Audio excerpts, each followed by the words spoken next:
Vieningi dėl bendrų tikslų. Tad ir dabar taip pat, kaip kad ką tik vieningai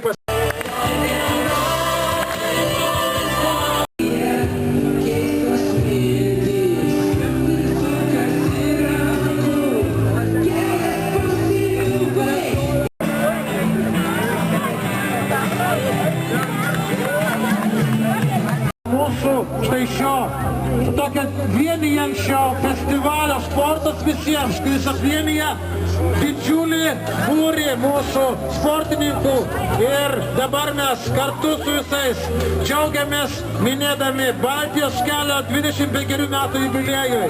Tad plojimais dabar pasitikime mūsų laisvės ugnį, kuri atėjo arti mūsų laisvės ugnies auguro ir Lietuvos asociacijos Sportas visiems prezidentas Algis Bronislavas Vasiliauskas dabar jums plojant uždega šią laisvės ugnies liepsną.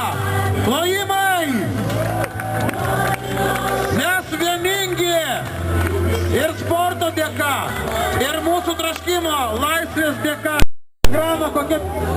Kokia vėliava, tai yra 300 metrų rekordinė vėliava keliauja per visų jūsų rankas, per tų, kurie šiandien ir dar ryt būsite kartu siekdami, kad Lietuva skambėtų visame pasaulyje, kai kad siekite ir naujo pasaulio rekordo. Kai kad esate kartu čia Palangoje, 40 sporto rungčių, per 6000 sporto mėgėjų įrodo, kad mes ir toliau esame ir galime būti vieningi siekdami bendro tikslo.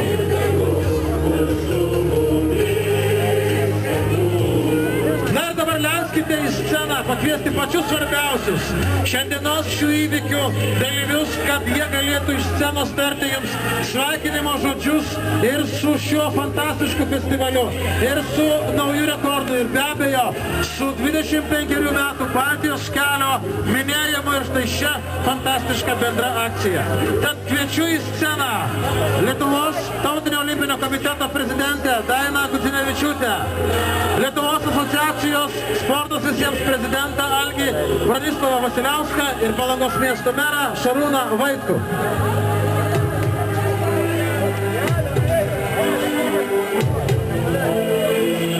Visus kviečiu arčiau šios scenos pabūti kartu, kaip buvome kartu prieš 25 metus Baltijos kelyje, kaip jau 21 kartą esate kartu fantastiškame sporto festivalyje Sportas visiems.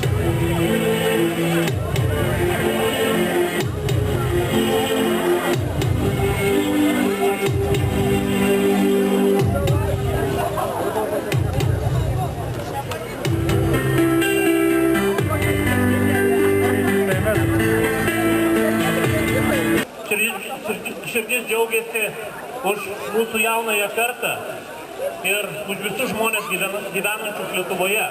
Mūsų tėvynė yra pati gražiausia. Mielieji, dėkoju, iš visos širdies dėkoju, kad šį savaitgalis užė sportu. Ir esu labai dėkingas tiek ponui Vasiliauskui, tiek gerbiamai Gudzinevičiūtei ir visiems organizatoriams. Ačiū ir sėkmės.